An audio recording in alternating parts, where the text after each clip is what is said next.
अस्सलाम वालेकुम student, grade 9 आज हम करेंगे इंशाल्लाह प्रॉब्लम्स रिलेटेड टू न्यूट्रिशन करेंगे। बायोलॉजी में पेज नंबर है हमारा 159।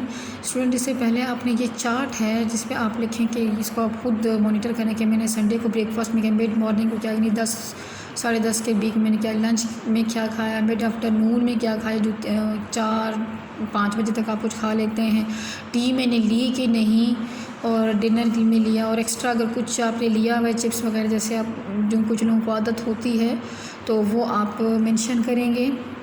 तो आप अपना जो है ना एक चार्ट बना लेंगे कि मैं मंडे को खाता हूँ, और अगर लिखना नहीं चाहते कि मैं क्या खाता हूँ तो आप टिक लगा दें कि मैं ब्रेकफास्ट अपना करता हूँ, नहीं करता, जो भी है तो उसके सामने टिक लगा दें।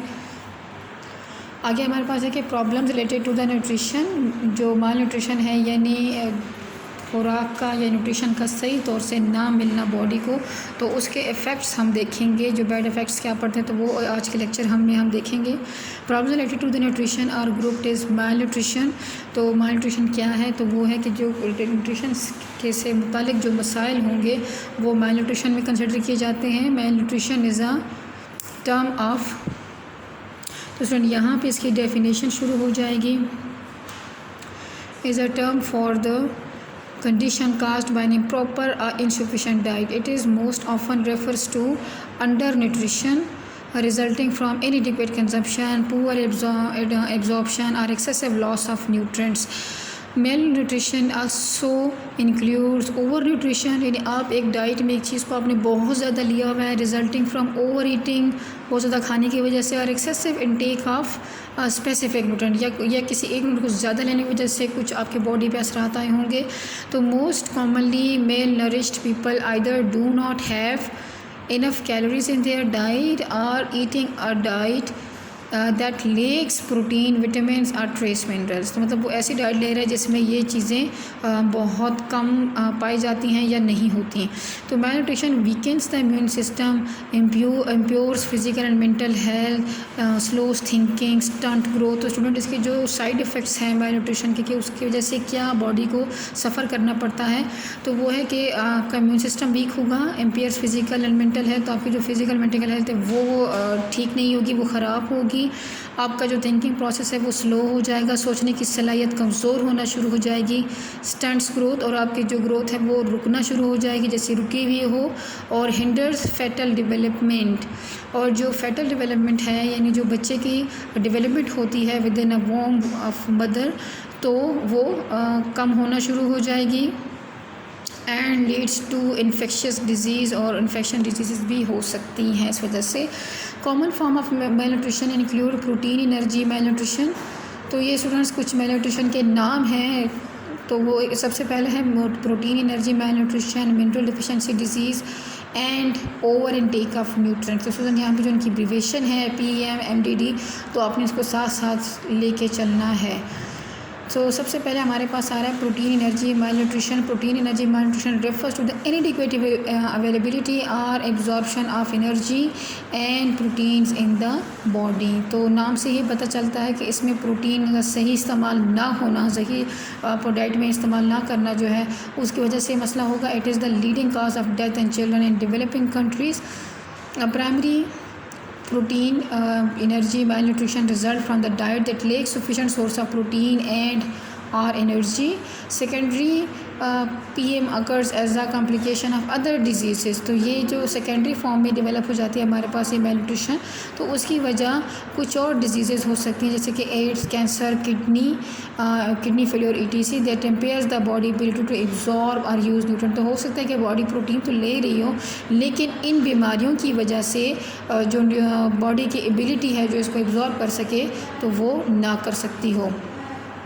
PM may lead to diseases such as the kwashiorkor and marasmus। तो जो आगे इसकी पिक्चर्स हैं यहाँ पे देख सकें, जो ये है kwashiorkor is due to the protein deficiency at the age of about 12 months, यानी 12 महीनों में ये डिजीज़ डेवलप हो सकती है। व्हेन, क्यों, ब्रेस्ट फीडिंग इज़ डिसकंटिन्यूड, जब माँ अपना दूध पिलाना बंद कर देती है। But it also develop at any time during a child's growing years, लेकिन ये बच्चों के ग्रोइंग ईयर्स में भी डेवलप कभी भी हो सकती है। चिल्ड्रन में grow to normal height but are abnormally thin. यानी जो पतले होंगे वो बहुत एबनॉर्मल, उसको बहुत स्लिम स्मार्ट खूबसूरत, एक बंदा होता है कि वो वीक हो तो बहुत अच्छा लगे, लेकिन वो एबनॉर्मली थिन लगना शुरू हो जाता है। तो मेरास्मस क्या है कि usually develops between the age of 6 months and 1 year in children. Patient lose all the body fat and muscle strength. और क्या होता है कि इसके नतीजे में जो बॉडी फैट है, इंसान के अंदर की जो बॉडी में चर्बी जो ख़ास लेवल तक होनी चाहिए वो बिल्कुल ख़त्म हो जाती है, और जो मसल नतीजे में वो बच्चा उठ बैठ नहीं सकता अपने कोशिश से। And acquire a skeletal appearance, और उसको बिल्कुल ऐसा जैसे हड्डियों का ढांचा होता है। Children with marasmus show poor growth and look small for their edges. ये क्या करते हैं कि ग्रोथ बहुत कम होती है और ये अपनी उम्र से बहुत जो है ना कम लगना शुरू हो जाते हैं। तो स्टूडेंट का इनका डिफरेंस ज़रूर जहन में रखना है। इनकी हाइट नॉर्मल आ सकती है, लेकिन थिन होंगे बहुत ज़्यादा नॉर्मल, और इनकी हाइट भी नहीं आएगी नॉर्मल। मिनरल डिफिशेंसी डिजीज़, तो नंबर 2 है मिनरल की वजह से कौन सी होगी। तो स्टूडेंट यहाँ पे मैं डायरेक्ट आ रही हूँ। Goitre is a condition caused by insufficient amount of the iodine in the diet. जब आयोडीन डाइट में बहुत कम होगी तो इस वजह से होता है। और आयोडीन हमारे थायराइड ग्लैंड की ज़रूरत है, जो कि हार्मोन्स प्रोड्यूस करता है, और वो कौन से हार्मोन प्रोड्यूस करता है जो कि बॉडी के नॉर्मल फंक्शन और ग्रोथ के लिए बहुत ज़रूरी है। यानी बॉडी के नॉर्मल फंक्शनिंग और ग्रोथ के लिए वो हार्मोन बहुत ज़रूरी है। जब इस हार्मोन में आयोडीन को मिकदार अच्छी नहीं मिलेगी तो ये ग्लैंड अफेक्ट होगा। It's if sufficient iodine is not available in the person's diet, the thyroid gland becomes enlarged and it results in a swelling in the neck, and the condition is known as goiter. Anemia is the most common of all mineral deficiency disease. The term anemia literally means lack of blood. तो इसका जो लफ्ज़ी मतलब है वो है कि खून की कमी होना, लेकिन ये कंडीशन होती किस मिनरल कमी की वजह से, वो है iron.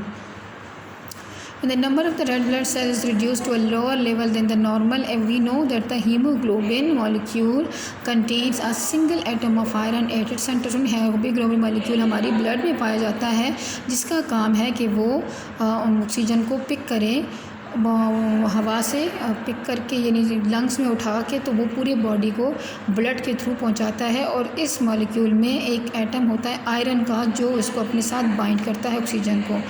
If the body fails to receive sufficient amount of iron, an adequate number of the hemoglobin molecule will not be formed. In that case, there is not enough functioning red blood cells. A person become weak and listless.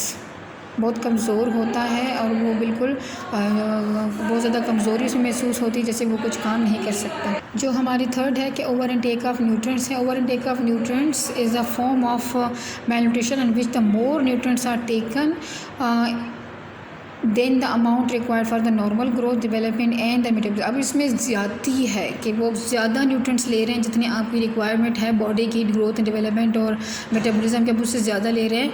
The effect of over intake of nutrients usually intensified with their is reduction in the daily physical activity, decline energy expenditure. Student ऐसा होता है कि जब बंदा बहुत ज़्यादा खा लेता है तो उसके अंदर काम करने की सलाहियत भी कम हो जाती है। तो और अगर फिर वो ज़्यादा काम नहीं करता तो उसकी जो एनर्जी जो उसने फूड में ली होती है, तो वो एनर्जी जब एक्सपेंस नहीं होती, इस्तेमाल नहीं होती, और इस्तेमाल कैसे होती है जब आप कोई फिजिकल एक्टिविटी करते हैं, अगर वो इस्तेमाल नहीं होगी तो it will lead to obesity. The problem of over intake of nutrients are increasing even in the countries where hunger is common. There is a sufficient increase in the prevalence of overweight and obese individuals in developing countries. In Pakistan, fast food restaurants have changed the country's eating pattern. जो fast food के restaurants हैं उनकी वजह से लोग उनको ज़्यादा पसंद करते हैं, और ये एक मेन वजह है ओवर इनटेक ऑफ न्यूट्रिएंट्स की। Moreover there is a greater tendency to snack between meal. Such behaviour is more common among young people. Over intake of nutrients causes the number of health problem. For example the high intake of the carbohydrates and fats leads to obesity. Student इसका मतलब है कि समोसा और चाट, इस तरह की जो चीज़ें हैं समोसे पकोड़े ये ओबेसिटी को बढ़ाने की मेन वजह है। डायबिटीज़ हो सकता है, यानी आप शुगर के पेशेंट बन सकते हैं, एंड कार्डियोवास्कुलर प्रॉब्लम्स, और इससे दिल के अमराज भी बन सकते हैं। Similarly high dose of vitamin A causes loss of appetite. अगर विटामिन ए का इस्तेमाल बहुत ज़्यादा कर लिया जाए, या ऐसे सोर्सेज ऑफ फूड सोर्सेज खा रहे विटामिन ए ज़्यादा होगा, तो उससे क्या होगा कि आपकी भूख मिट जाती है, एंड द लिवर प्रॉब्लम्स क्या होगा कि वो शुरू हो जाएंगी, and excess dose of vitamin D can lead to deposition of calcium in various tissue etc. और अगर बहुत ज़्यादा मिकदार में आप विटामिन डी ले रहे हैं तो क्या होगा कि इससे आपकी कैल्शियम जो टिश्यू में नहीं होनी चाहिए तो वो बिल्डअप होना शुरू हो जाती है, और कैल्शियम की मिकदार टिश्यू में ज़्यादा हो जाए तो उससे टिश्यू में दर्द, पेन की फीलिंग ज़्यादा होती है। Affect of malnutrition can extended period of malnutrition can lead to the problems of like starvation, heart disease, constipation and obesity. सुनिए, इस टॉपिक को हम अगले लेक्चर में लेके चलेंगे। अपना बहुत ख्याल रखिएगा और इस लेक्चर को अच्छे से समझ कर, पढ़ कर, समझ कर, और फिर आपने इसको याद करना है। अल्लाह हाफिज़।